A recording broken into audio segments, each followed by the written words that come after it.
About to start in the next minute or two, so we're going to go through some house rules.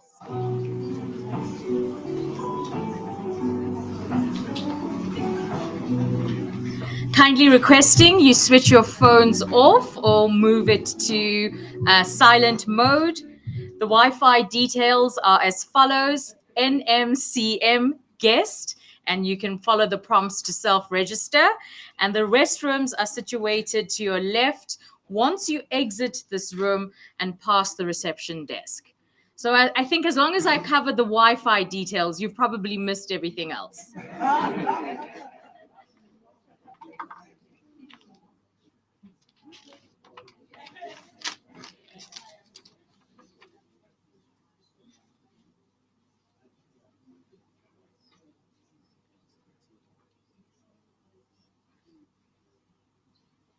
Good afternoon, ladies and gentlemen, and welcome to a very special occasion for the UN family in South Africa and the Nelson Mandela Foundation, the official launch of the Mandela SDG book. This day comes exactly 1 week before the SDG summit kicks off in New York, a summit that marks the halfway point of the 2030 Agenda for Sustainable Development. This book, this beautiful book, weaves the wisdom of our beloved Madiba with the 17 Sustainable Development Goals, serving as a call to action for all of us in this room, all of us in South Africa, and truly all over the world. Today, we gather not just in person, but virtually too, joining hands with our UN family around the world. Allow me to acknowledge in the room the UN Resident Coordinator in South Africa, Mr. Nelson Mufu, the Acting Chief Executive of the Nelson Mandela Foundation, Ms. Tamarin Sass, ambassadors and representatives from the Diplomatic Corps, representatives from government, private sector, civil society, community organizations, academia, not forgetting the Nelson Mandela trustees, partners, and staff, the UN country team, and the wider UN family from around the world joining via YouTube and Teams.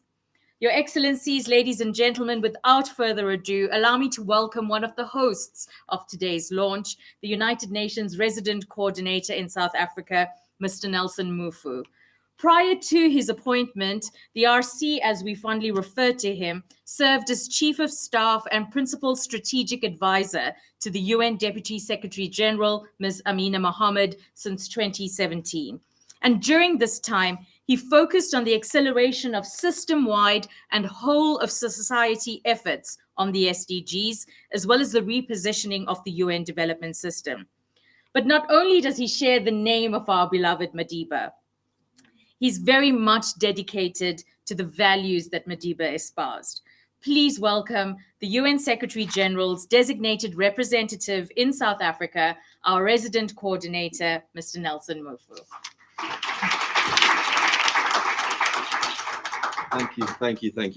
Thank you so much, Program Director Ms. Krivani Pillay.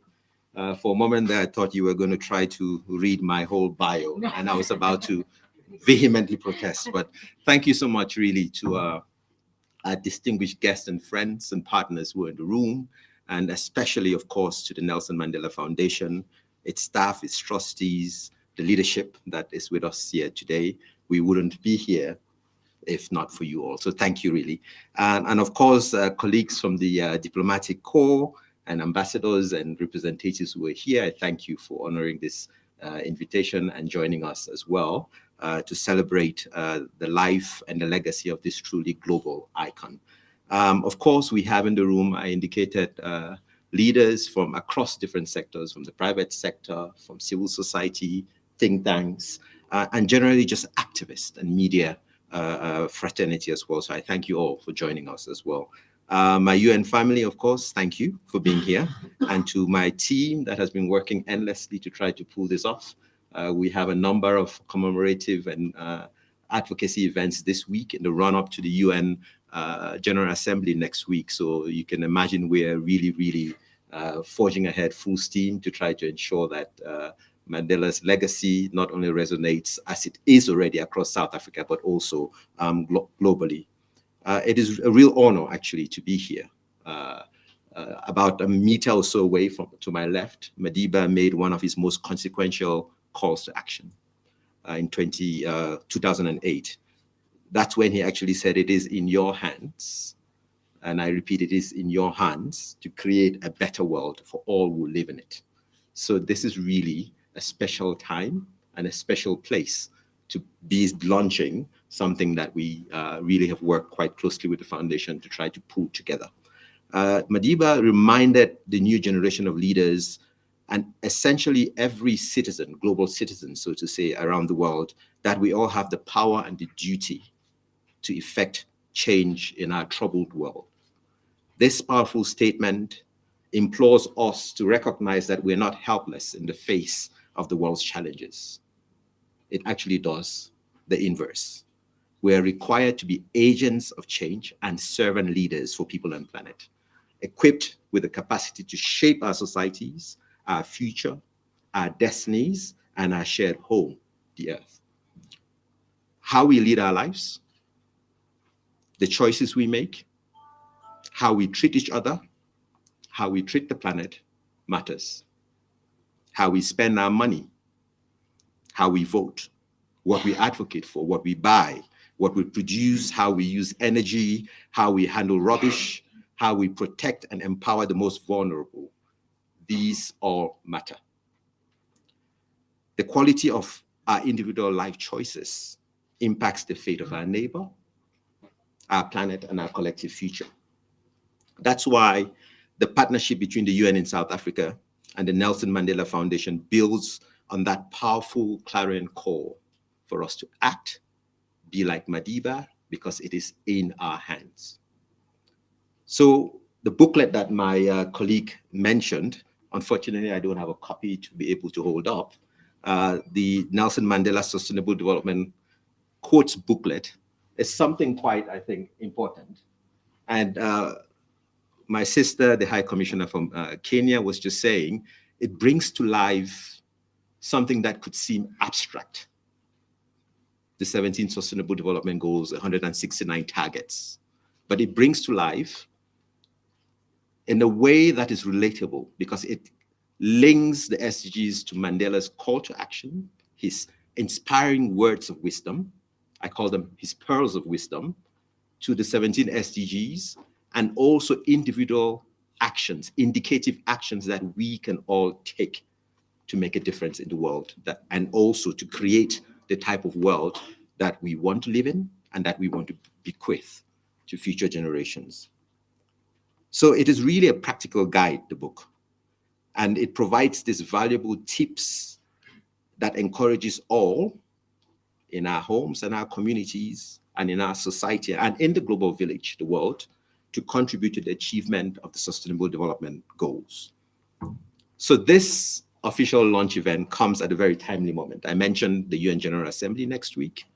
We also have, at the start of the UN General Assembly, the 2023 SDG Summit, which is a halfway point to really look at how far we've come in the journey towards achieving the 2030 Agenda for Sustainable Development.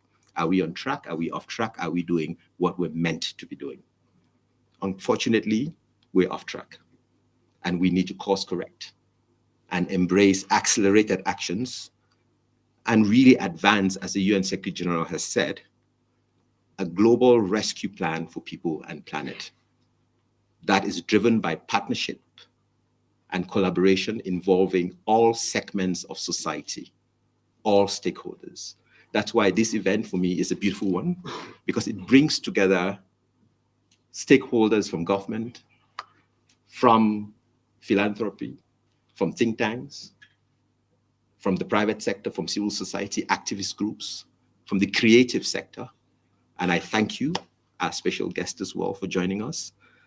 You will find out exactly who I'm referring to in a few moments. And it also brings together, I think, very unique stakeholders. Over the weekend, I was at the Miss Earth South Africa event that celebrated and identified champions for people and planet. We have in the audience as well, Miss Earth South Africa.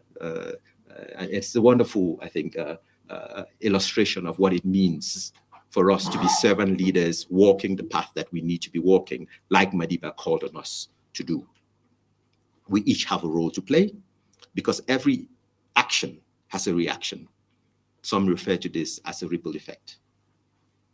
The sum of every action will accumulate towards a tangible difference as we champion the cause of people and the planet for the sake of present and future generations.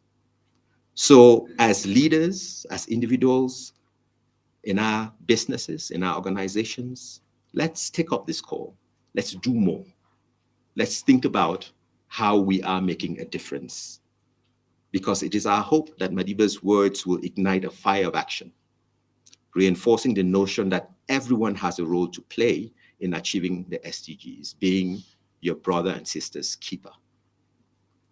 The quintessential South African value of Ubuntu, being there for each other and existing because the other is there. So every little step or big step you take in the right direction moves us closer to the desired sustainable development destination. Excellencies, distinguished guests, friends, I would like to also take this moment and again thank the Nelson Mandela Foundation through the acting executive director who's here for their tireless efforts and the collaboration in ensuring that Madiba's call to action continues to echo in our hearts and minds. Let us honor his legacy by taking up this mantle of responsibility and actively work towards a world that reflects the values he fought for: fairness, justice, cohesion, equality, freedom. The path to a prosperous and sustainable world is paved with the continuation of Madiba's legacy. Be Madiba and act now for people and planet. I thank you.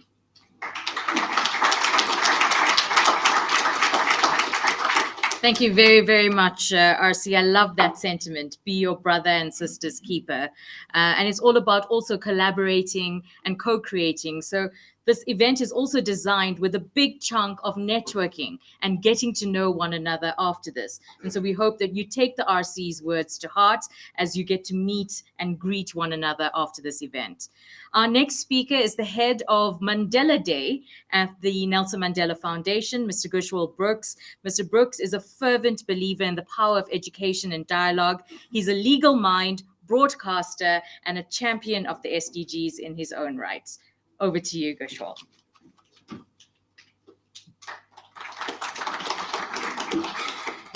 Good afternoon, everyone, and thank you for a warm welcome. That's what I meant to say.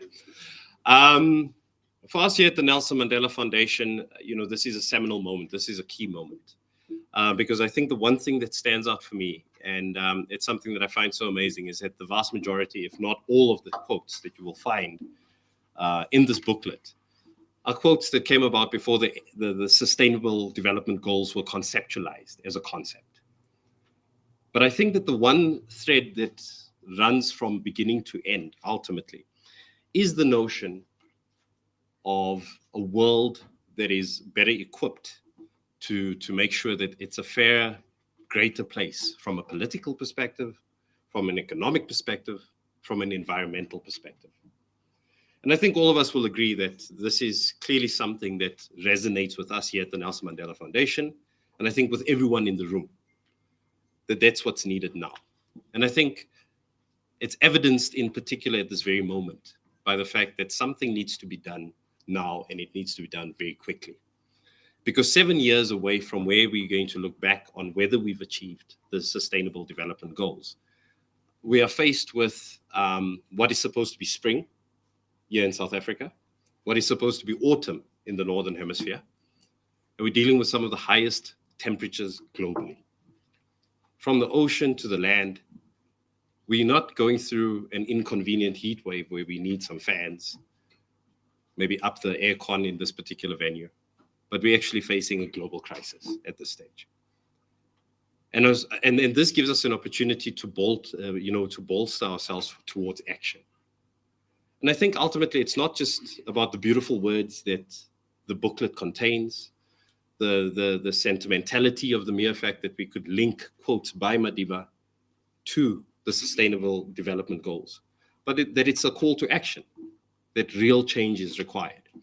And so it's truly an honor for the Nelson Mandela Foundation to be hosting this event in conjunction with the United Nations and have all of you present here physically as well as online for us to mark this opportunity a week from now where these conversations will be held, and they need to be hard conversations. What role does business have to play in ensuring that we have a fairer planet? And when I say fairer planet, I don't mean the trees and the grass. I'm talking about on the whole. What role do governments have to play? Us as civil society, as NGOs, what role do we have to play in that particular space? Faith-based communities and everyone else that is representing a sector of society in one shape or form. But ultimately, it's the communities that will be impacted by the decisions and the work that we are doing in these particular spaces. And how does it then link back to the legacy of Nelson Mandela? Because that's what we often talk about, right? And I think for many, all too often, we under the era of assuming that the legacy of Nelson Mandela begins and ends in 1994. I think if Madiba was here with us today, he would be addressing the key concerns for global society today. Because we achieve a certain set of goals, but as you're all well aware, the goalposts persistently keep on shifting. And I think we need to maintain that thread and again, go back to the notion of creating a fair, equal, dignified world for all. And that for me is the key resonance behind why this is such an important moment. And the most amazing bit is that, and I hope, Mr. Mufo, I'm not giving too much away, that this booklet is freely available to people. So in the instance that people can get their hands on a print copy, that's wonderful, but that people are able to log on to the UN website and freely download it and be able to use it as a tool, which simplifies 17 goals, 169 targets in such a simple way. And I think that for me is the great achievement. So once more, welcome to the Nelson Mandela Foundation. You know that you're in serious trouble when you sit between the two people that were mentioned first and then acknowledgement. But I hope that you have a wonderful time, and it's lovely seeing all the familiar faces as well as the new faces. And I'm sure that this is going to be a great opportunity. I'm looking forward to the networking later on. All the best. Thank you so much, Gushwal. Freely available, he says. So we want to go the sustainable route, and I'm going to draw your attention to all of these barcodes on the various banners. So we would encourage more downloading than us printing copies of the book. So we encourage you to download it. And the copies that are printed, we're hoping to send them mostly to our rural areas and peri-urban areas in South Africa who may not be as connected to the digital world as you are. So please start downloading now. I'd like to see if we've increased the download mark by the end of this event. Ladies and gentlemen, today's launch enjoys the full support of the Executive Office of the UN Secretary General, Mr. Antonio Guterres, and the UN Deputy Secretary General, Ms. Amina Mohammed. Ms. Mohammed, in particular, has tirelessly championed the cause of the Sustainable Development Goals across the world. Her mantra has always been that the SDGs are essential for a safe and secure future that brings prosperity, opportunity, and human rights for all. Our DSG has sent us the following message for today's launch. To go. We need all hands on deck for the accelerated delivery of the Sustainable Development Goals. The Sustainable Development Goals embody our commitment to end poverty, protect the planet, and enhance the prosperity and well-being of all. The clock is ticking, and the time to act was yesterday. Our collective progress has been slower than expected. We find ourselves playing catch-up. We're at the midway point, and now is not the time to be disheartened. It is time to act now for people and for planet, and play our part, as our revered global icon Nelson Mandela Madiba once called on us. It is in your hands to create a better world for all who live in it. Every individual, every community, every nation, every business, Every organization, every leader has a role to play. The UN, its resident coordinators and UN country teams all over the world are working with governments to accelerate action towards the SDGs.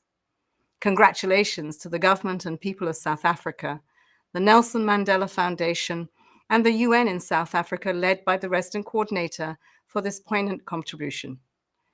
The wonderful publication, using Madiba's own words to inspire and guide us all in our efforts to achieve the SDGs, is timely. Madiba understood the power of collective action and individual responsibility. Madiba's words remind us that achieving the SDGs is not just a responsibility, it's a commitment to the values we hold dear: fairness, justice, and equality. The race is on, and it is a race we can and must win. But now more than ever, it is in our hands, and it always seems impossible until it's done. Thank you.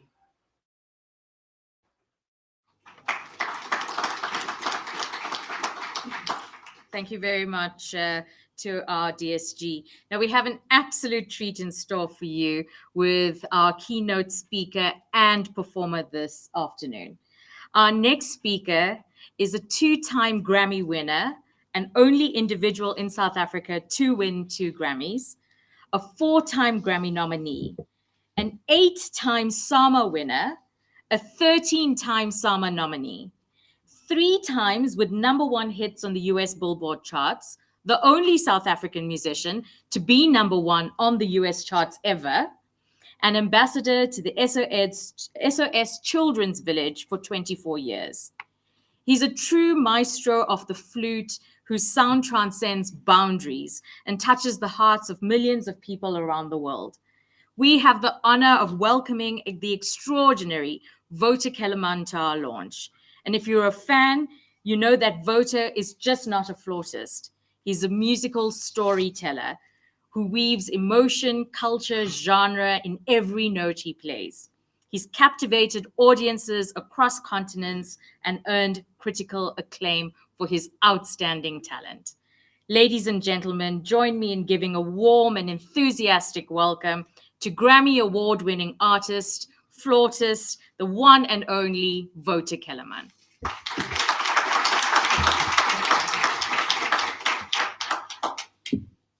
Thank you so much. Wow, it's probably the best introduction I've ever had.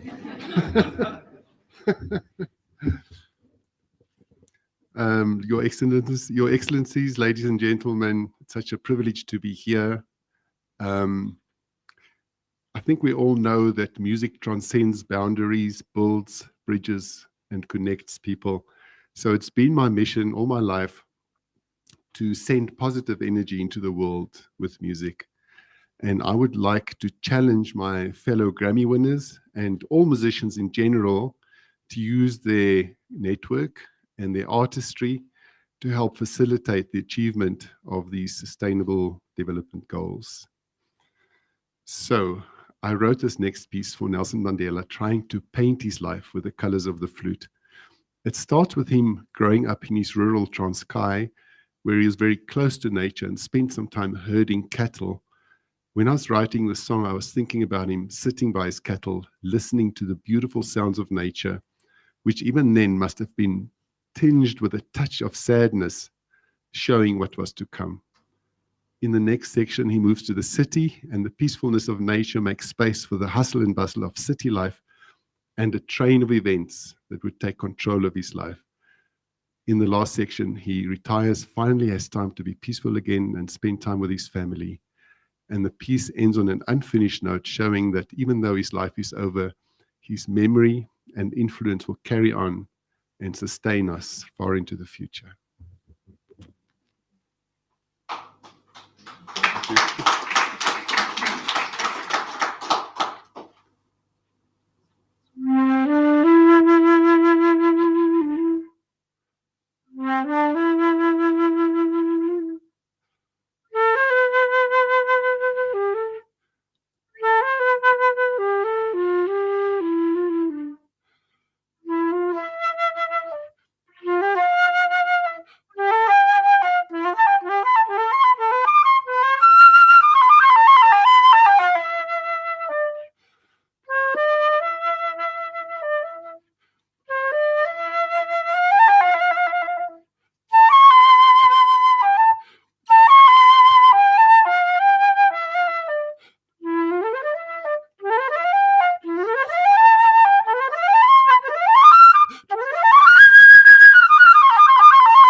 I think you can get off your seats for that one. Another round of applause, ladies and gentlemen.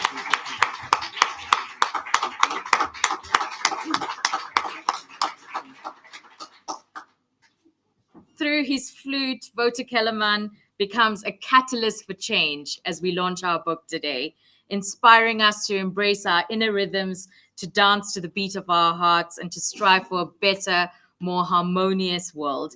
He's proudly accepted the UN South Africa's invitation to be this catalyst in achieving the SDGs. Thank you very much. Ladies and gentlemen, the minister in the presidency responsible for planning, monitoring, and evaluation, together with her entire team, has been at the forefront in the preparation of the upcoming SDG summit. Unfortunately, our minister was unable to join us here today, but has requested her remarks be shared by the Secretary of the National Planning Commission, Dr. Kefilwe Masiteng. Over to you, Dr. Masiteng.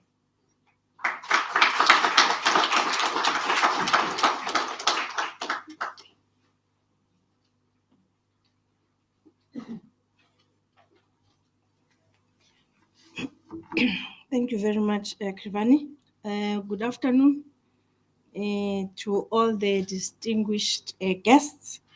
I would really want to start with an apology for our minister. She was looking forward to being here, and unfortunately, all of them have been called to Parliament today for some work that needs to be done there.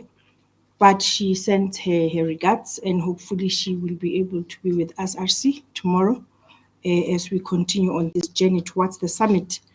In her words, she would have said that I want to in particular recognize the UN family in South Africa and the board, the trustees, as well as the staff of the Nelson Mandela Foundation. Thank you for the invitation to join this occasion. My only regret is that I cannot be there.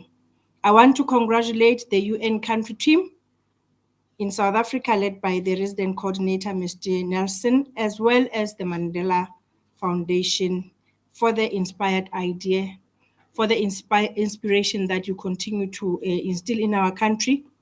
As the government prepares itself to participate in the much anticipated SDG summit next week in New York, we do so particularly as this country in the understanding of the urgency that lies before us.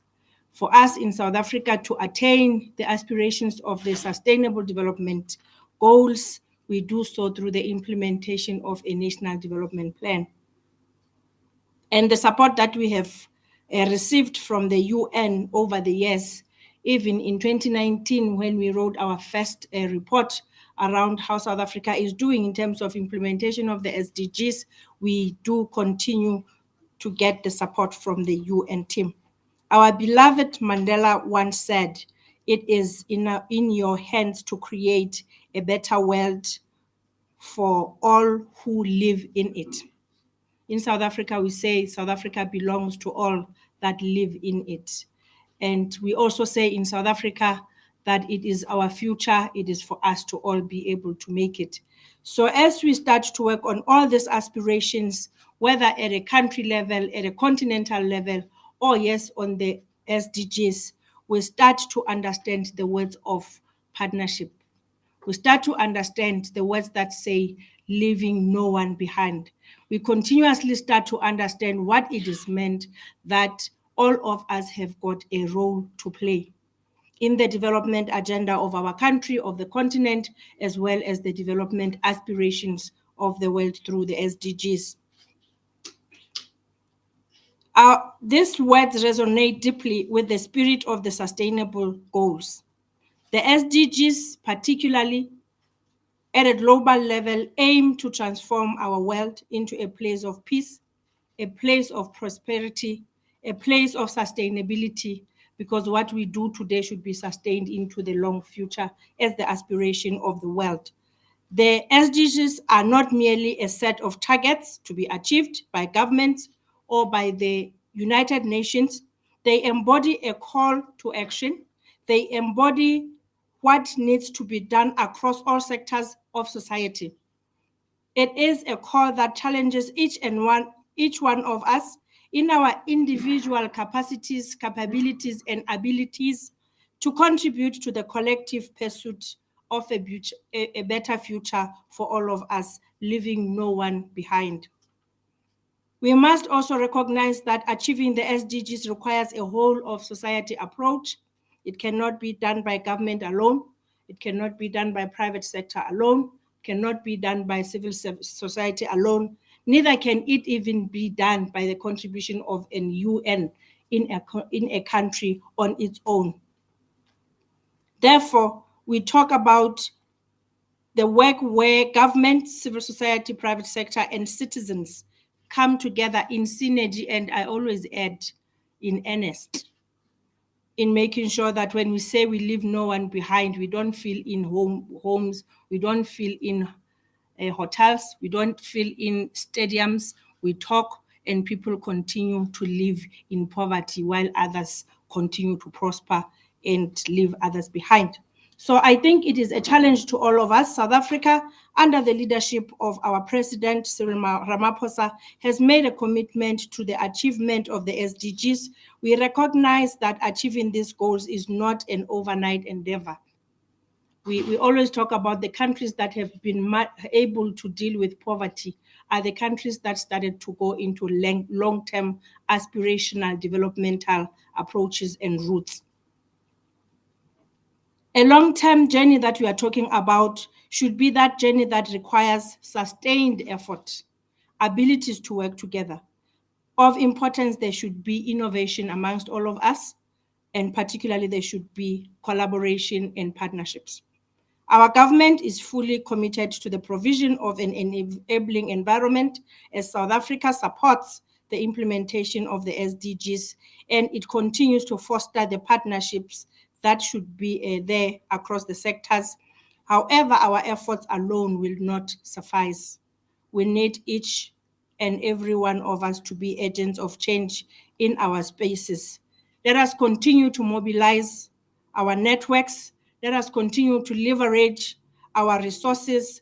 Let us continue to harness our collective energies and drive sustainable development and achieve sustainable, better life for all in our country. Together we can overcome seemingly unsurmountable challenges. Together we can build a future that is characterized by compassion, characterized by justice, as well as by shared prosperity. Ke a leboha. Thank you so much, Dr. Masiteng. We're grateful to Minister Ramakgopa and her team and yourself, Dr. Masiteng, for leading the charge in accelerating the SDGs for South Africa. Now, the UN family, together with the Nelson Mandela family, teased the launch of this book on the 18th of July, Madiba's birthday, but it's also declared by the UN General Assembly as Nelson Mandela International Day. Following Madiba's birthday, the UN family around the world are now translating the book into various languages. They've also accepted our call to action in their own spaces. And in a short time, there have been hundreds of downloads of the book, colleagues engaging friends, family, and other colleagues, clients, partners, communities. Here's a glimpse of what the UN family has been doing since then. Here in Washington, D.C., our United Nations team honored the legacy of Nelson Mandela and the spirit of the Sustainable Development Goals by volunteering together at the Capital Area Food Bank, which works to eliminate hunger. We hope that all of you can do whatever you can to achieve all 17 Sustainable Development Goals, so that we can all live together on a healthier and happier planet. Dear colleagues, 18th July is a great day in the UN calendar that engages the whole UN system throughout the world. This day, UNIC Moscow traditionally honored life of great Madiba through charity activities, together with the colleagues from South African Embassy in Moscow. We look to assist children with serious chronic diseases. In the past years, this UNIC has celebrated this day on the grounds of the project We Learn, We Know. This project helps children with cancer and blood diseases to continue their education while undergoing treatment in hospital. This UNIC and the embassy raise money to buy PC tablets and other gadgets for the children. In their turn, the children prepare presentations and exhibitions inspired by Nelson Mandela's heritage and perseverance.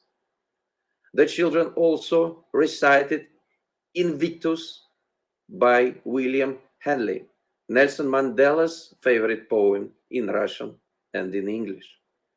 We thus seek to promote SDGs 3 and 4, good health and quality education. It's noteworthy that a square in Moscow was named after Nelson Mandela in the beginning of 2023. Thank you.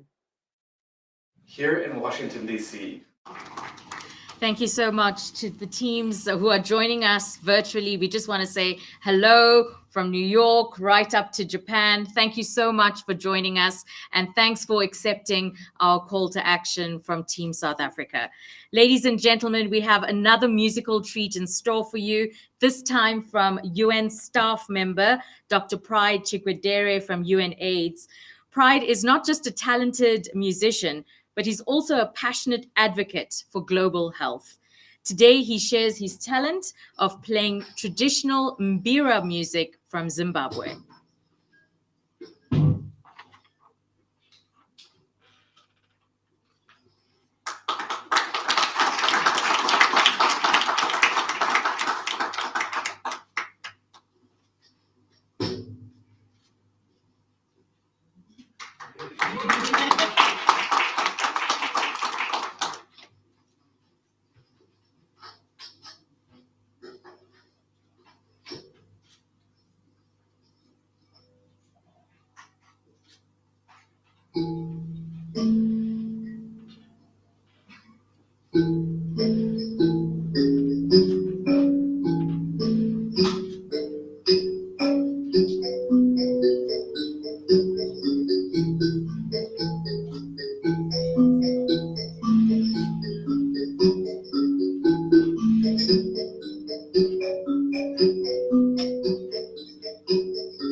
Thank you so much, Dr. Pride. See, UN staffers are not only about policy and human rights advocacy. There's some talent. There's some good talent in the office. Thanks so much. From the DSG to the RC, from the foundation to our minister, you've heard the message is clear. We're standing on the precipice of a new era where health of our planet, the prosperity of its inhabitants hang delicately in the balance. Today, we're inviting you all in this room in our call to action to be united, to be centered around the UN Sustainable Development Goals. And these 17 goals represent really a very ambitious roadmap to a future where poverty is history, where injustice is a memory, and our planet is thriving. So, ladies and gentlemen, now we'd like to hear from all of you in the room. A call to action, messages from various sectors, from a diverse and committed group of people who have put their hand up, and many of whom are already walking the talk. I'd like to, because I am in this very privileged position, like to put the first person on the spot and see if Steve Letsike from the South African National AIDS Council is with us. Yay, welcome.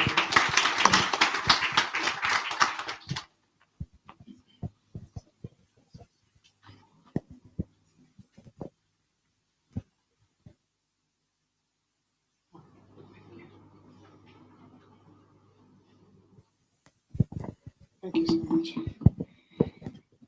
Good afternoon, everyone. Good afternoon. Dumelang. Amandla. Amandla. Well, I come from civil society, so we must have a little bit of a spirit to this. We don't also want to disappoint the old man wherever he is. Amandla. Amandla. That's the spirit. Program director, thank you so much for this. UN resident coordinator and the UN family, the Nelson Mandela Foundation board and the team that is here, excellencies, distinguished guests, good afternoon again. SDGs needs a strong and loud civil society now more than ever. Time is ticking. The clock is moving and it's not waiting for any of us. And we see what is happening across the globe. And the timing of Agenda 2030 is upon us. And we should note that Agenda 2030 has suffered a significant setback. We've seen what has happened during COVID. where we've lost time. And that time can be regained, but we can actually implement catch-up programs in our intentions. But we can't do that if civil society continues to be set back. The engine of the SDGs is not only just government, it's not only just private sector, it is civil society, it is the people that we have across the world. But we continue to see civil society's role as a vital that helps to really drive the action, cooperation, and innovation to realize the SDGs. The global goals are entering the most trying time, and this time, which is less than 7 years to reach Agenda 2030. This launch, it's a timely launch that reminds us the quote of our icon, Tata Nelson Mandela, reminds us what we need to be doing in a fast approach. But we can't do that. Again, I want to always emphasize, when civil society continue to be limited, pushed back, or the space is shrinking. The human rights also agendas continue to be pushed back, set back, and taking us back decades. It's not only just here, we see in many of our countries. If I just take example of countries here in our region, here in Africa, Uganda, Kenya, Ghana, have continued to introduce laws that are unnecessary, that seek to eliminate human beings, while many of us keep quiet and keep silent. We should be concerned about that. And they are not only just introducing anti-homosexuality laws, but we are also seeing laws that actually prohibits civil society to continue to do its work in a most enabled environment.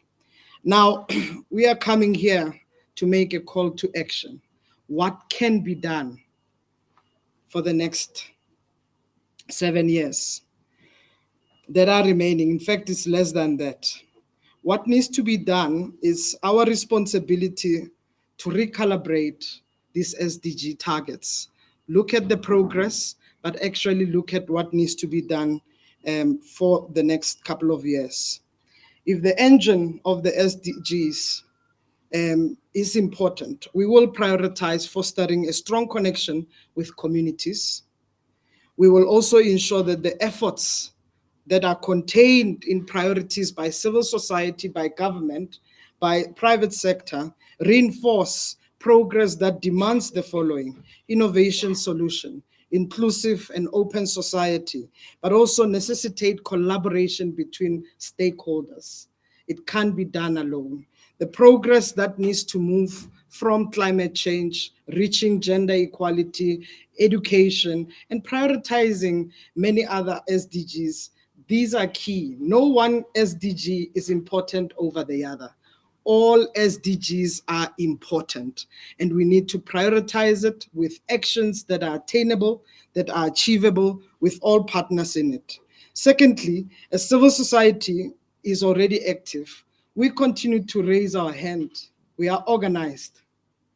We know our communities much better, and we are always on the ground, and we call on every partner, open up the room for collaboration. Development agencies collaborate with civil society, fund civil society to do more, because civil society bridged the gap. So we call on every partner to work with civil society to address issues of accountable governance, issues of meeting deliveries of services, but making sure that collective effort is enhanced and it's also recognized. Thank you so much. Thank you very, very much, Steve, and great to have you with us. You know, we had a flautist here, and then he dazzled us with his music. But I'm also told we've got some chefs in the room, but I'm so sorry to tell you that canapes won't be passed around. So unless they can do something between now and then, we will see. But ladies and gentlemen, up next, we'd like to invite Professor Willem Fourie from the University of Pretoria's SDG Hub.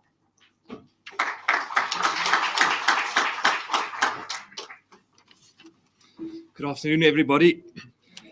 It's my privilege to share a call of action from the perspective of the academic community in South Africa.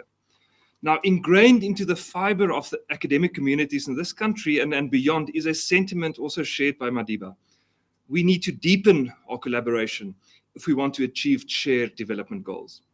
Now, at a meeting of the World Economic Forum in 1999, Nelson Mandela shared this timeless message that has, if anything, become more relevant.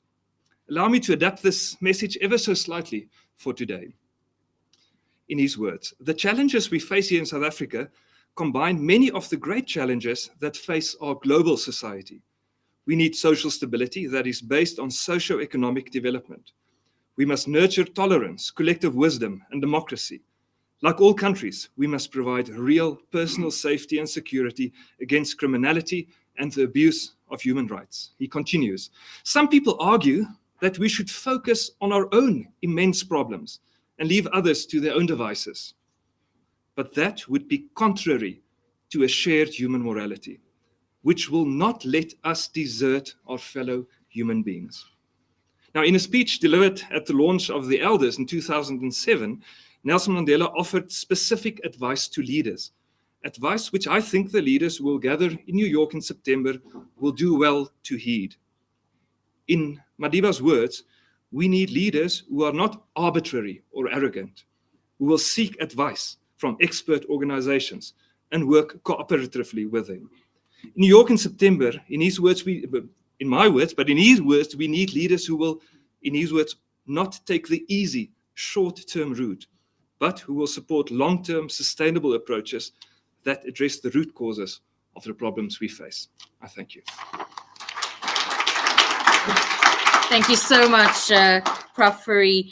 Up next, we have a partner of the Nelson Mandela Foundation from Africa Tikkun. It's my pleasure to welcome Newa Belinda, General Manager at Africa Tikkun.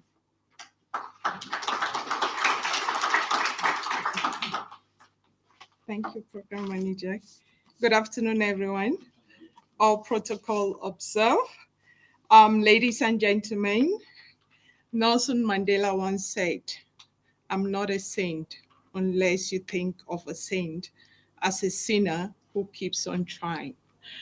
You know, some of the speakers have already alluded to the fact that we still have a long way to go. So let's forgive ourselves and take the next few years to 2030 to make sure that we meet the goals that we can meet, because again, it is in our hands.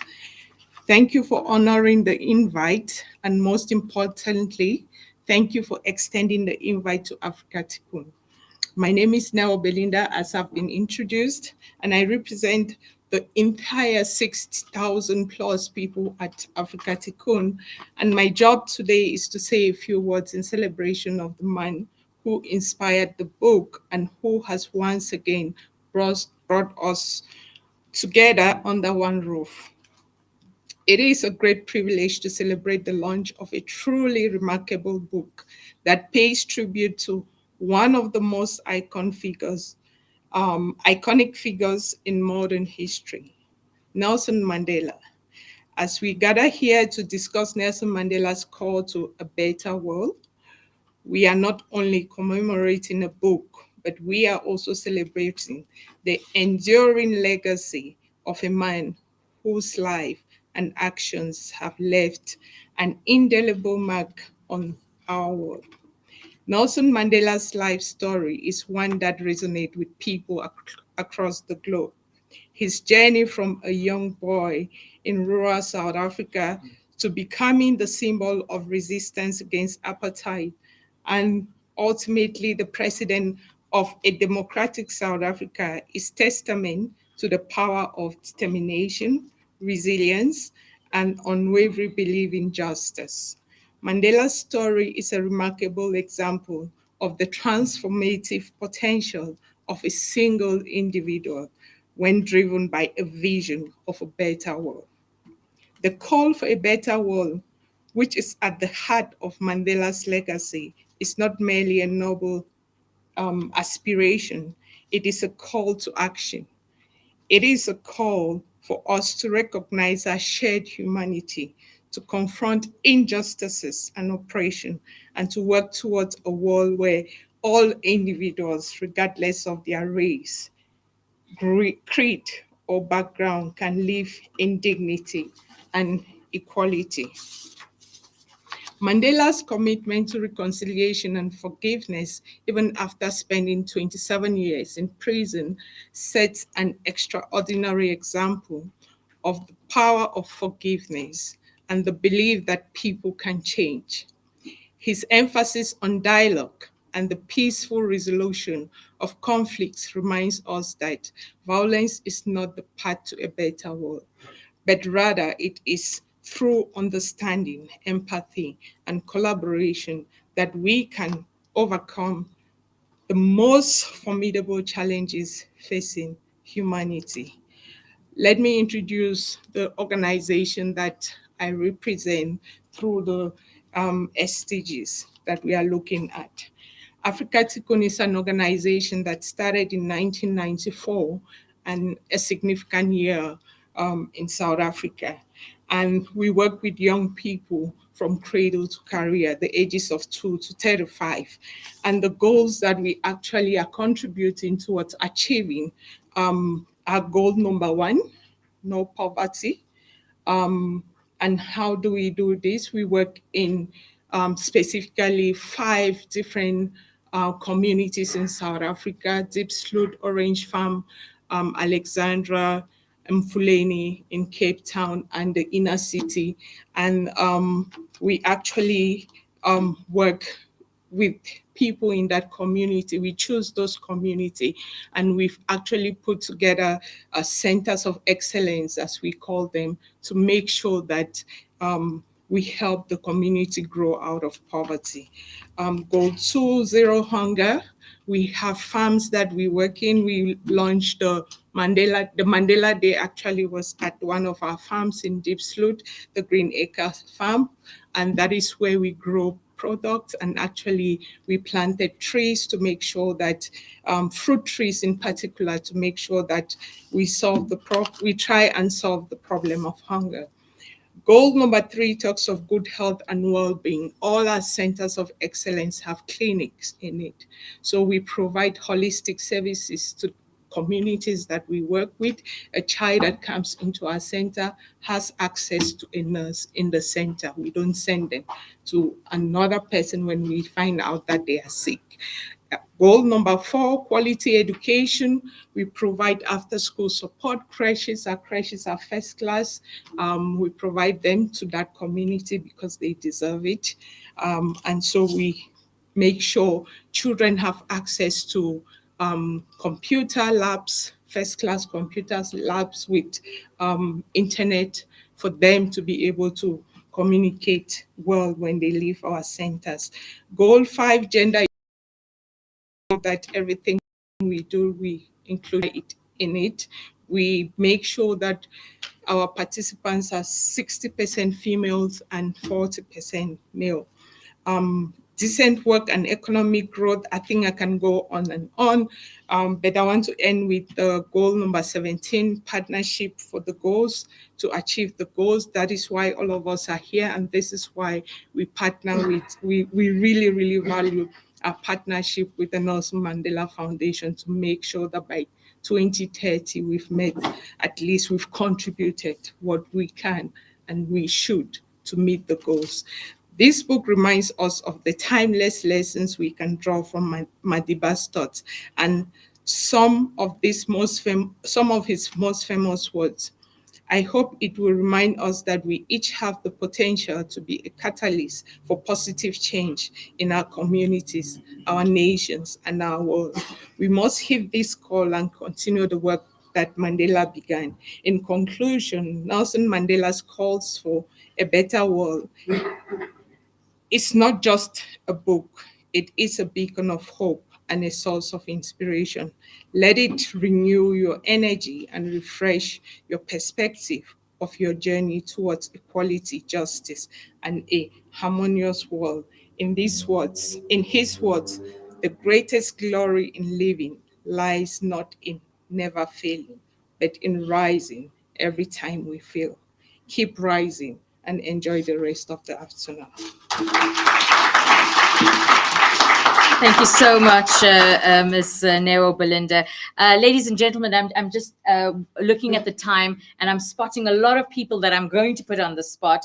So I'm going to very kindly encourage you to keep your call to action as brief as possible so we can hear from as many people as possible. And next up, we're going to hear from the Global Compact Local Network South Africa and Dr. Attaining Ojwang.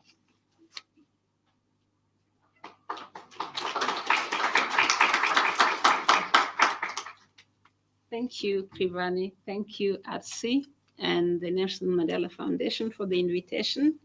My name is Attaining Ojwang, and I head the Global Compact Network South Africa, which is actually a UN initiative steeped in business. And I'm also here today on behalf of our board of directors, led by Ms. Mpumi Madisa, who is the CEO of Bidvest. Mpumi would have loved to be here today, but she is traveling and sends her apologies. At the Global Compact Network South Africa and at the Global Compact generally across the world, we work with business to scale the global collective impact through the SDGs and within countries through national development plans. But also we have a framework called the 10 Principles of the UN Global Compact, which primarily is our ESG framework. So human rights is at the core of what we do with business, labor protection, environmental protection, and anti-corruption.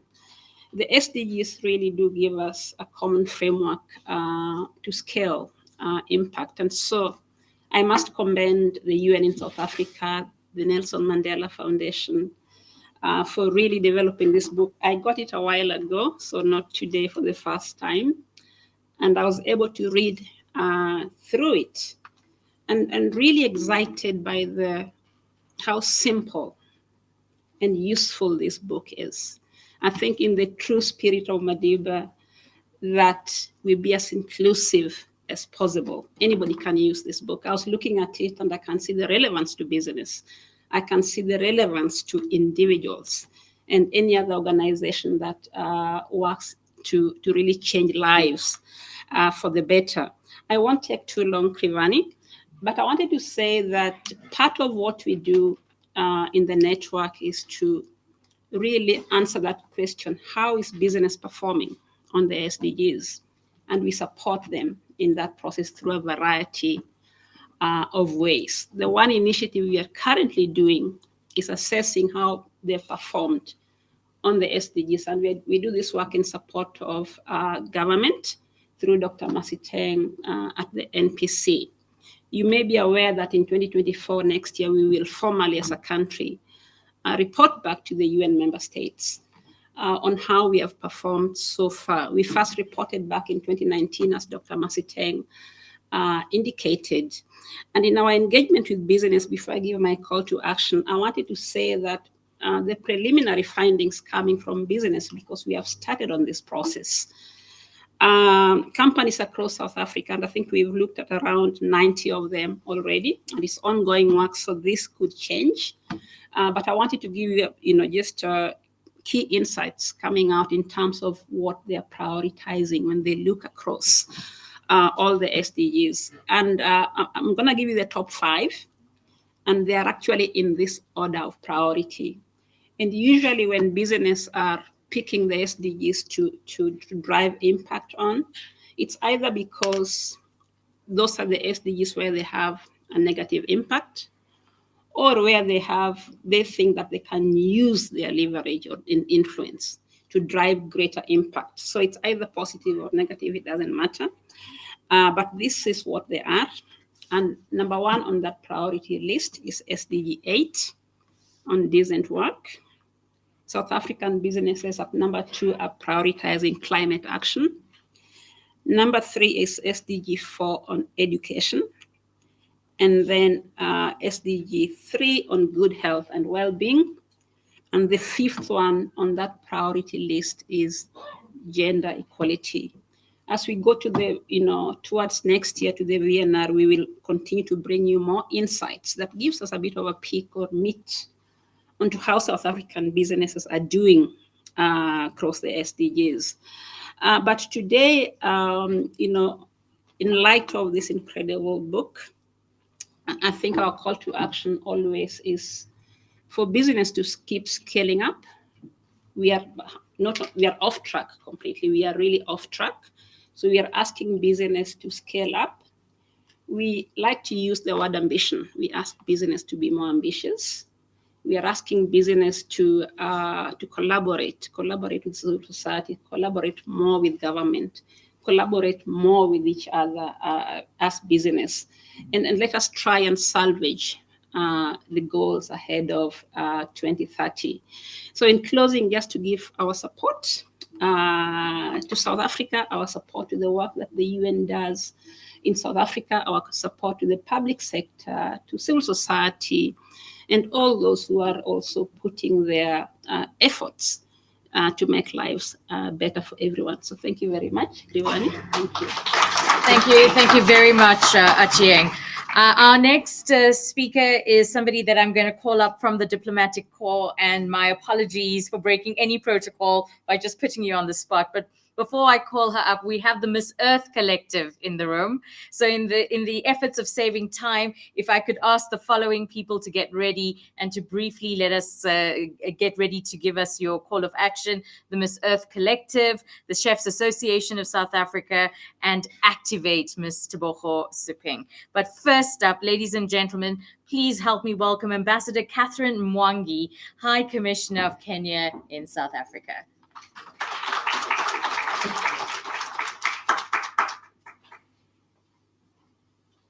I'm looking at you with bad eyes. However, thank you for the opportunity, Program Director. It is an ambush, but maybe a pleasant one. Allow me to stand on the protocols already established, RC and the Foundation. Like I said, and Nelson mentioned it, I said that so many times our leaders come up with all manner of programs, but we're not able to downstream them to everybody. So you've had these conversations, whether it's in New York or Addis for the African Union, but then we're not able then to implement them at government level, where people have no idea what it is we're discussing. And I thought, looking at this book, how great it is, because it has unpacked the SDGs. It has gone as far as telling us, what can you do? So it's as simple as switch off the lights, don't do that. And if there's nothing else that will encourage people to do what we need to do to achieve the SDGs, if this cannot do it, I don't know what can. So I think this is great. It is absolutely fantastic. And those who came up with this idea, congratulated it. And really, I do hope that we can use this widely to achieve that. And just to speak a little bit about my country, Kenya. I shake, I quiver and quick, and just say we've just had, I think, what was an amazing climate action summit. I think everybody here knows about it, and I think it's a demonstration of Kenya's commitment, to dealing with these environmental issues. And it's not just that. I think we've been on board with trying to implement the SDGs. It is for several years. It is a part. It is included in our plans, in the national government development plans, and then in each year's national plans. We may not have achieved much, but at least we are aware that this is something that's important for our country, for our continent, for the globe. So there's that level of commitment. So what can I do? I think, we've been encouraged to download, download the book, and I suppose so that we can share it widely. So I think that is what personally I would like to commit to, that I would download the book and share it as widely as I can, emphasizing why it's important for us to internalize this and what it calls upon each one of us to do. So, and of course, share it with my own government and encourage them to, again, share it as widely as possible. I think from schools to universities to workplaces to homes. This works. It has really, really brought it down to real life, everyday life. So congratulations again and very best wishes. Thank you. Thank you so much, Ambassador. Over to the Miss Earth. Well, they're a trio, but I see a duo coming down. They've just launched the new Miss Earth, and congratulations to Zabelo Hlavisa. We wish you all of the very best in your tenure. Ladies and gentlemen, help me welcome the Miss Earth Collective, Ella Bella, as well as Catherine Constantines.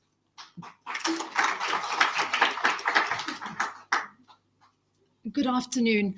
Ladies and gentlemen, I have to just quickly take a moment just to recognize Zabelo Hlavisa, who is here and is the newly crowned Miss Earth South Africa. She's also not just Miss Earth South Africa, but also a traditional healer. And I mention this because she comes from the heart of KwaZulu-Natal, where she understands that in order to address climate change and to fully understand and immerse ourselves as South Africans in the climate crisis we face, we need to go back to our roots. We need to understand that indigenous knowledge is key. As an organization, we are very proud to be associated with the United Nations in South Africa, as well as the Nelson Mandela Foundation, who we have worked with for many, many years, focusing on many of these SDGs. As Gashwal said earlier, we need to remember that Nelson Mandela was talking about all of these sentiments and values long before the SDGs were even termed. This book brings to life those SDGs and also makes the SDGs and Sustainable Development Goals accessible to us, not only as a nation, but as global citizens. Global citizens who need to now understand that it is in our hands for each and every one of us to play our part and address the climate crisis we face.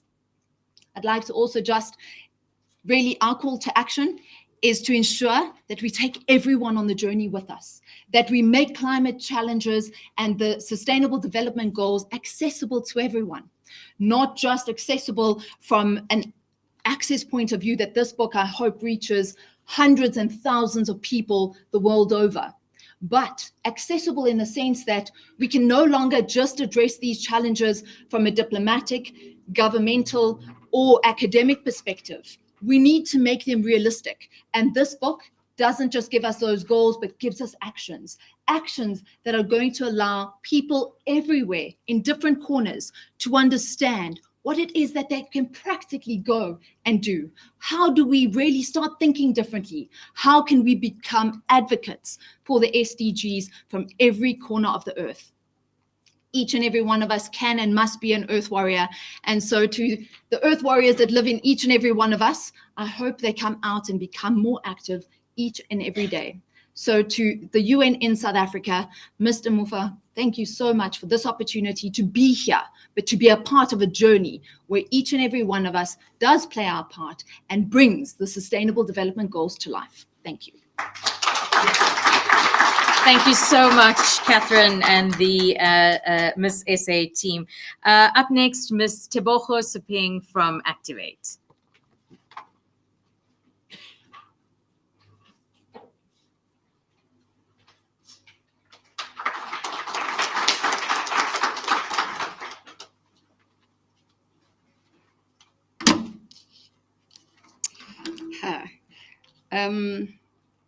What a time to be alive.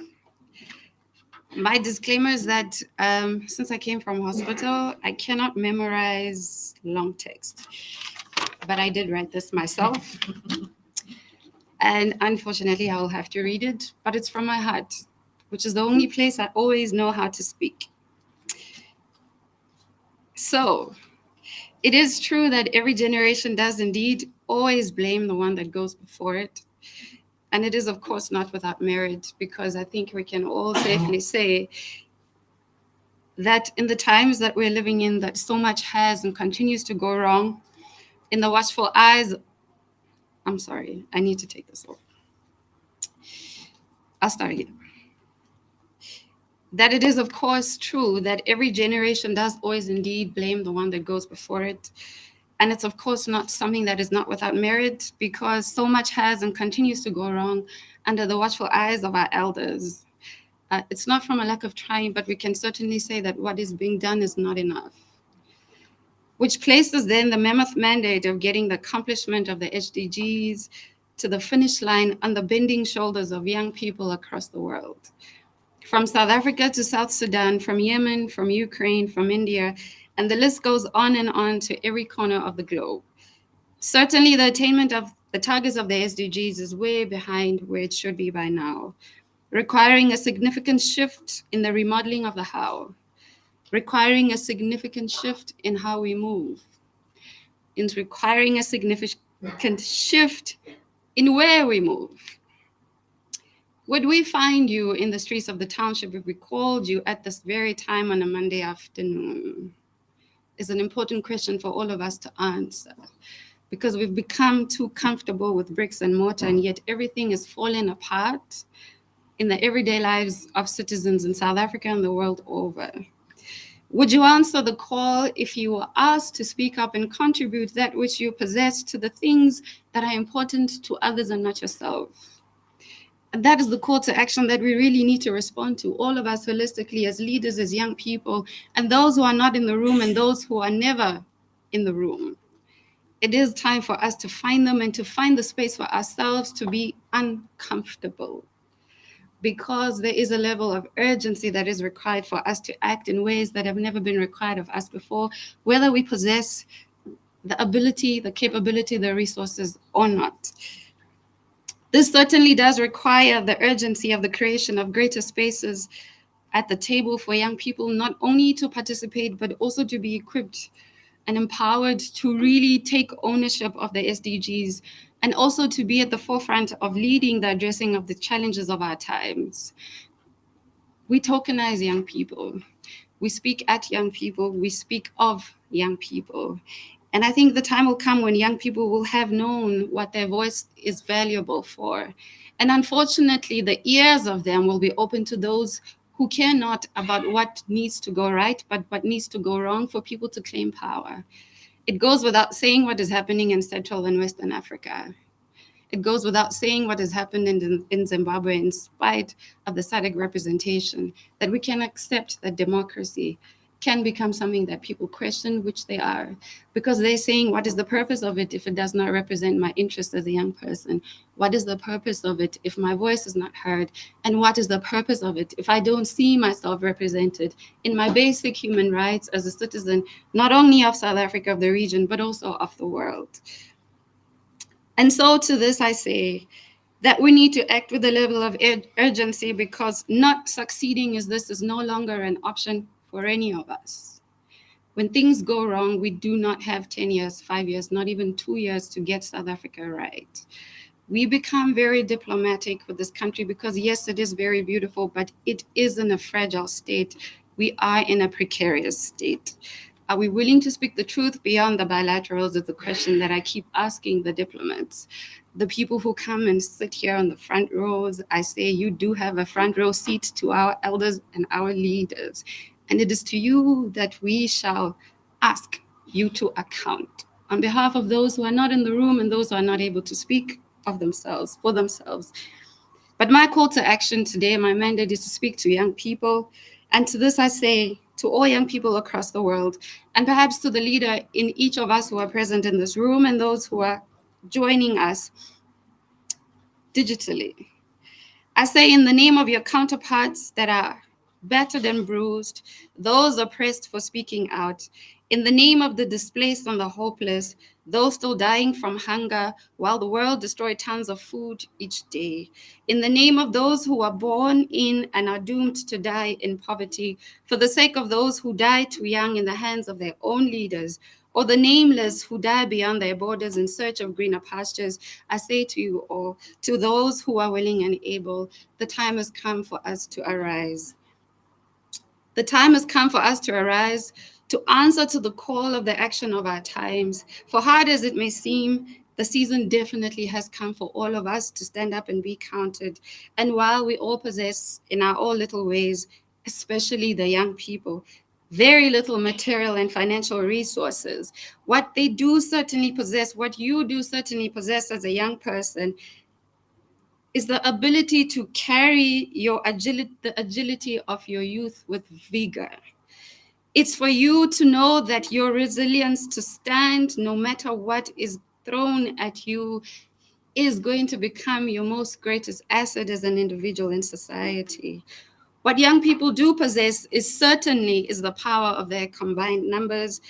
Because did you know as a young person that given the youth bulge across the world, that the youth vote alone in this country, in many countries, could flip history on its head if we all dared to show up?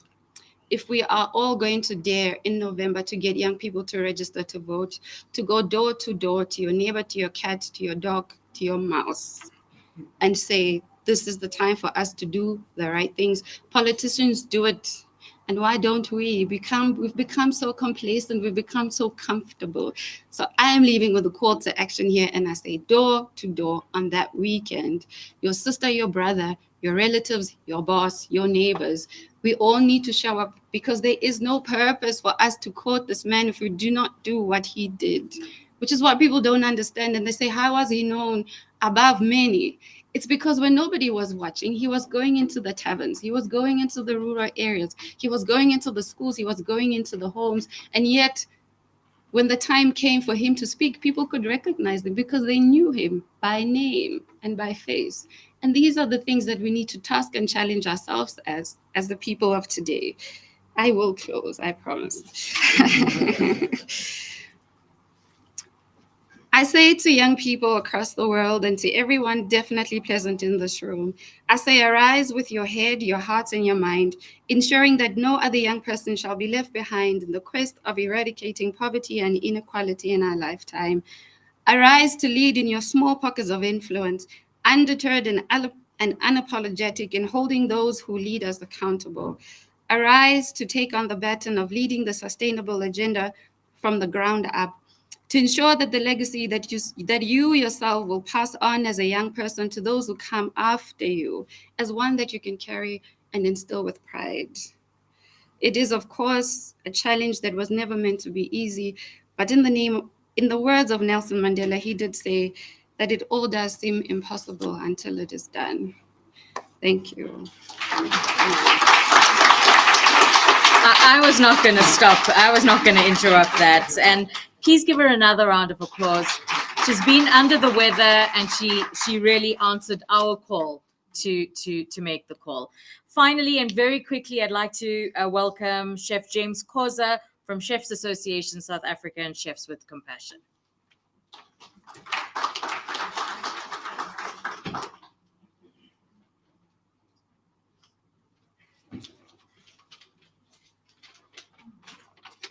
I won't take much of your time, because I see if I talk from the heart, I'll talk for 2 hours. So I'd rather read. And I think canopies will be saved after this. I think. Excellencies, esteemed guests, and ladies and gentlemen, esteemed colleagues, I stand before you today as chair of the Chef with Compassion, representing an initiative that carries a profound commitment to align with itself with the United Nations Sustainable Development Goal number 2 that talks about zero hunger. In our pursuit for this noble cause, we have crafted a mission founded on 3 pillars of rescue, cook, and feed. These pillars are not mere words. They are a strategic roadmap, a blueprint for change, and a lifeline for the countless individuals across the globe who grapple for hunger. Our first pillar, rescue, underscores our conviction that no food should go to waste when so many go to bed hungry. We stand at the forefront of our rescuing surplus food from the Joburg market, vegetable market, and other producers, preventing it from needlessly ending in landfills. However, our vision extends beyond mere rescue. It centers on the necessity of legislating accountability within the retail sector for their food disposal practices. The second pillar is cook. It underscores that chefs are more than just culinary artists. They are experts in food, masters of taste and nutrition and culinary science. Armed with this expertise, we transform the rescued food into delicious, nutritious meals bridging the chasm between plenty and scarcity. Simultaneously, we advocate for the hospitality industry and tourism to address food wastages in restaurants and hotels, actively promoting sustainable practices. The third pillar of feed is where we craft miracles. We recognize that food is not solely for nourishment, it's also comfort, dignity, and hope. Through sharing our culinary creations, we do more than fill empty stomachs. We nurture the spirit of those who go to bed hungry. Our commitment transcends the boundaries of rescue, cook, and feed. We are advocates for change and champions for families who endure the harsh reality of hunger. We cast light upon the paramount importance of holding retail giants accountable for their contribution to food waste in landfills. Additionally, we issue a challenge to the hospitality industry to implement sustainable food management practices, thus reducing wastage and its adverse environmental impact. Our alignment with SDG 2 underscores our unwavering commitment to creating a world where no family goes to bed hungry. It is a compelling reminder that chefs possesses the power to effect change beyond the confines of the kitchen. We are the resounding voice of transformation, the champions of compassion, and the architects of brighter, more equitable future. Together, we possess the capacity to construct a world in which zero hunger is not merely an aspiration, but a tangible reality for each and every individual, irrespective of their geographical location. Let us continue our tireless efforts in advocacy, rescue, cooking, and feeding until this goal is fully achieved. We extend our deepest gratitude for your unwavering support, commitment to our shared mission. Together, we have the power to make the world a better place, one meal at a time. Thank you very much. Thank you very much, Chef James Khoza. Ladies and gentlemen, I know I could call upon a lot more people, but because of time, we're going to get to the point of today, and that is the book launch, the moment we're all been waiting for. So while my colleagues get the table ready, just want to call upon the acting chief executive of the Nelson Mandela Foundation, Ms. Tamrin Sass. She's in for Mr. Vern Harris, who has actually already signed the books and currently traveling. And thank you very much, Ms. Sass, for coming in. So we're going to have 4 books have already been signed by the foundation. Our RC is now going to sign those 4 books. 2 of the books are earmarked for the Secretary General and Deputy Secretary General, and 1 book stays here at the foundation and another with the UN in South Africa. So RC, we welcome you to come to the front to sign the 4 books. And in the spirit of collaboration, does anybody have a pen? Okay, thank you. You're ready. You're ready. Thank you, RC. Sure, absolutely. Now, I see some friends in the room. I did see a friend earlier. Okay, who would like to accept our call to action? And we'll pass the mic around. Any brave souls? Any sector? Right, I'm now going to go ahead and call a friend in the media, Ms. Sophie Mokoena, about the role that the media can play in the call to action for the SDGs. Come over, Sophie. Lots of people, you ask people questions. It's time for us to ask you.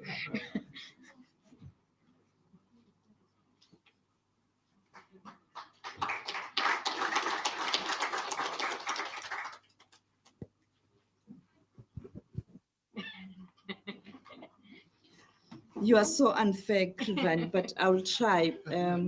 My name is Sophie Mokoena. I'm a journalist at the SABC. I'm currently responsible for international news. In relation to what you expect from me, I'm just going to read Dada's quote on education. It reads thus: "Education is the great engine of personal development.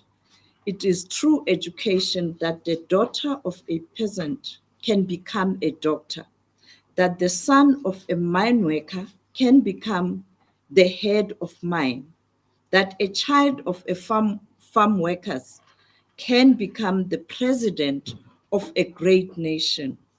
It is what we make out of what we have, not what we are given, that separates one person from another. I think as media, we must continue to educate the world on a need to ensure that countries do deliver on their commitments in relation to delivering on these SDGs. Yes, time is not on our side, but nothing is impossible. And as media, we can play a part to conscientize the leaders of the world to do what is right. Thank you. Thank you, Sophie. Thank you so much. I'm going to call upon Ms. Sass. RC, how are you doing there? Are you on the fourth book? Fantastic. So we're going to call upon Ms. Sass for a photo opportunity with the RC and to hand over the book. Each of you will get a copy for the respective institutions. And then we have one last item before we begin to close our program. And our photographers, now's your time.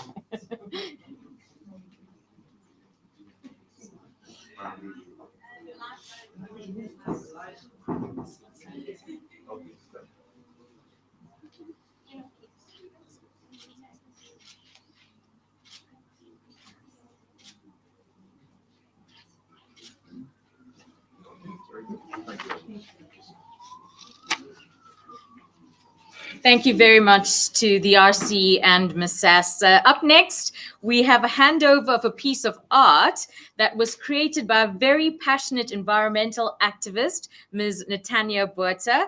I think it's only fitting, Netanya, that you come and tell us a bit about the artwork before handing it over to the RC.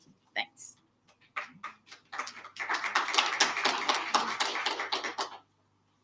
Good afternoon, distinguished guest.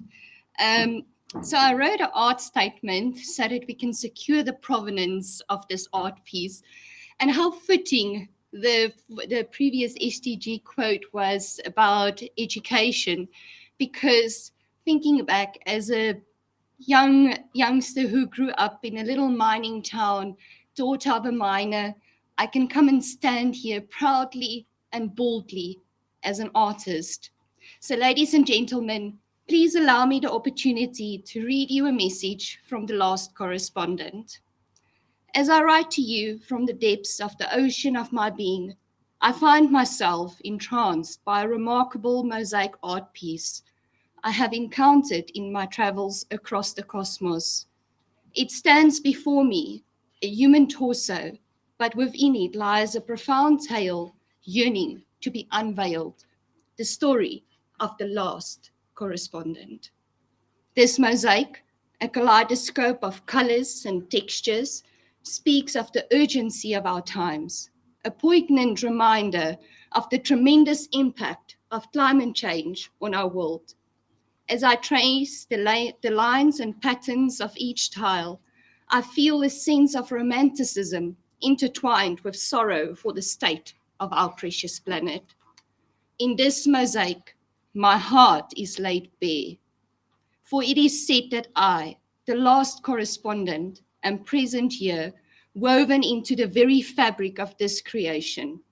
You can find me in the comfort of the African caravan of love, where I, like you, am very aware of the ticking clock found in the pocket watch.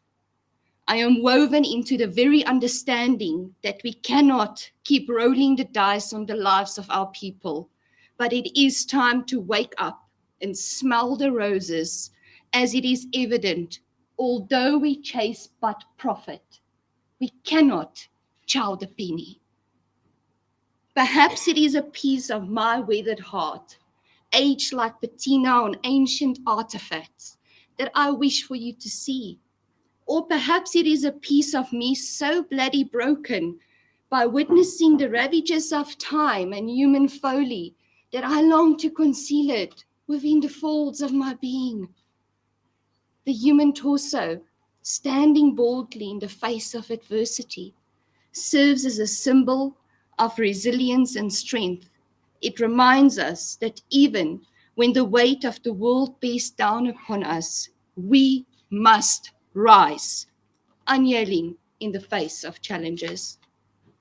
Oh, and how we have danced with our shadows, veiled by insecurities and fear, but it is only by embracing our true selves that we can find solace amidst the chaos.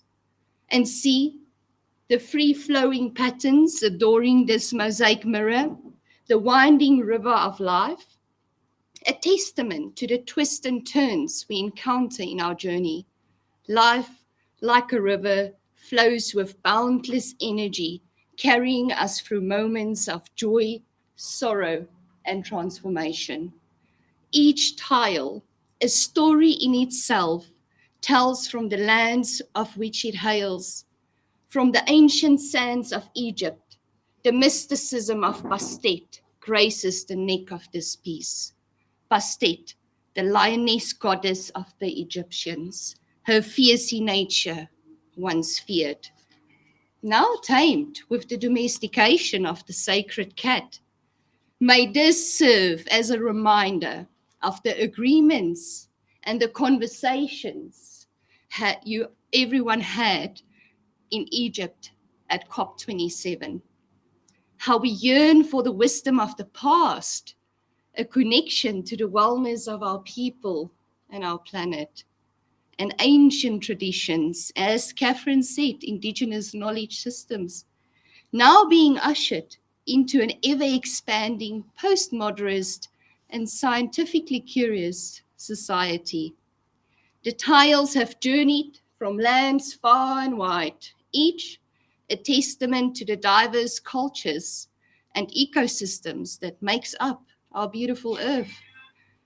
From the intricate craftsmanship of Germany and Switzerland to the delicate artistry of Japan and Malaysia, each piece speaks to the spirit of humanity.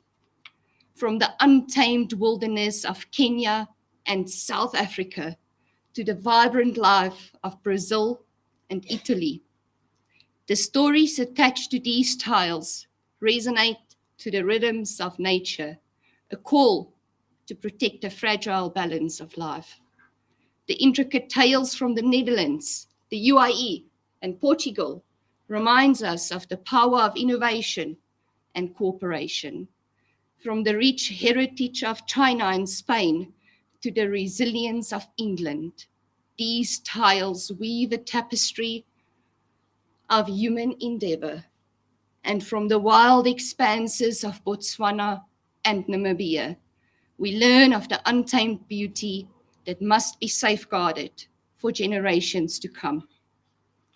As I stand here gazing at this mosaic, I weep for the state of our world. I weep for the indifference that has led us astray and the choices that may have irrevocably changed the course of our destiny. But within my tears lies a glimmer of hope, for art like this serves as a mirror to our souls, reflecting our deepest desires and awakening the dormant spirit within. So, my dearest wanderers, as you gaze upon this mosaic, I beseech you to see beyond the surface and discern the stories it holds. Let it be a clarion call for transformation and a reminder of our shared responsibility to protect and cherish this fragile planet we call home.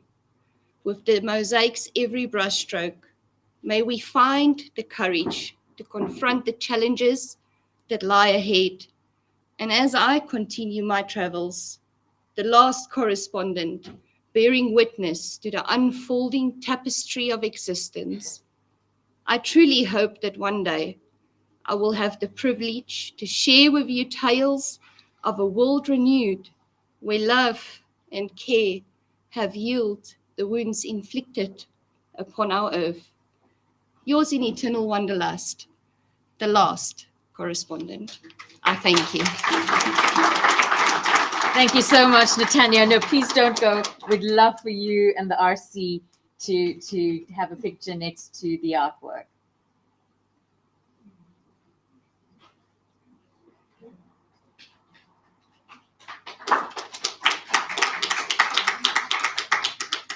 And ladies and gentlemen, we have come to the end of our program. We have our colleagues again from the UN who are ready to give us an item. But before we introduce them and close off the program, I'd like to thank you all our speakers, all the calls of action. We know that change begins with all of us, our homes, our communities. It's about being responsible, educating ourselves, standing up for quality in justice. Let's lift each other up. And ladies and gentlemen, thank you for your time, your commitment, for joining us. Thank you to the UN family, the Nelson Mandela Foundation, all our partners who have worked so hard to put this together. We continue to collaborating with you, continuing this journey. We've got 7 years left. So we'll see each other, not every day, but very, very soon, quite often for the next 7 years. Refreshments will be served. When you exit the room, you take the stairs to the bottom. And like I mentioned, we really want to encourage the networking, which we hope will begin at the refreshments table. And I just want to end. Everybody's been talking about Madiba. What counts in life, he says, is not the mere fact that we have lived. It's what difference we have made to the lives of others that will determine the significance of the life we lead. Ladies and gentlemen, with that, we end, and I welcome my colleagues from the UN, Dr. Pride, as well as Nkululeko from the World Food Programme, to play us out as our guests exit the room. Thank you very much.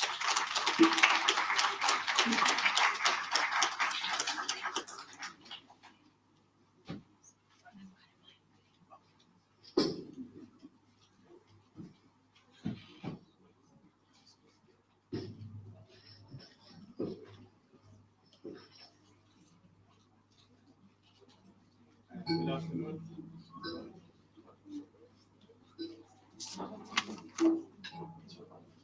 Good afternoon. My name is Nkululeko. I'm just going to do a quick and short spoken word and allow you guys to enjoy the rest of the afternoon. So the piece is titled, You Define Me Not. You define me not. In times of headaches and pain, in times of dangers and rain, in times where everything in my world goes wrong, in days where everyone in my heart seems cold, I allowed not situation to push me away. I refused the pressures from pleasures to show me a way. Counting 10, 9, 8, 7, 6, 5, 4, 3, and 2 things may seem confusing, but one thing I know for sure and which remains the fact is that you define me not. You may be my boss signing my paycheck, I don't care. You may be my parent giving back to me, you still have no right. You may be on top standing on the world, I still don't care. You may be educated, bloated, and pumped with smartness, it don't matter. You may have defined a couple of things, couple of laws and some people, but I give you no right. For one thing I know for sure, in which remains the fact is that you define me not. I'm defined not by the background I come from, for it doesn't resemble my future. Defined not by the friends I hang with, for we each have unique pair of eyes which you differently view the world with. Defined not by the race I never chose, for it doesn't have the color to paint up my world. Defined not by the current surroundings I have, for it will never forever possess my kindness fear. Thus I'm defined not by that, not by this, not by he, nor by she. For one thing I know for sure, in which the main fact is that you define me not. I'm defined by my maker who intentionally made me, defined by the highest Trinity, the Father, the Son, and the Spirit. In his image, I'm a Trinity too, mind, body, and soul. That's me, myself, and I. He gave me life, life full of joy, joy full of peace, peace leaving my face with a smile. I'm defined by the love she has, the grace she gives, and the universe created. For one thing I know for sure, in which remains the fact is that you define me not, and yes, God defines me well. Thank you. Nkululeko Mazibuko, World Food Programme. Thank you, everybody.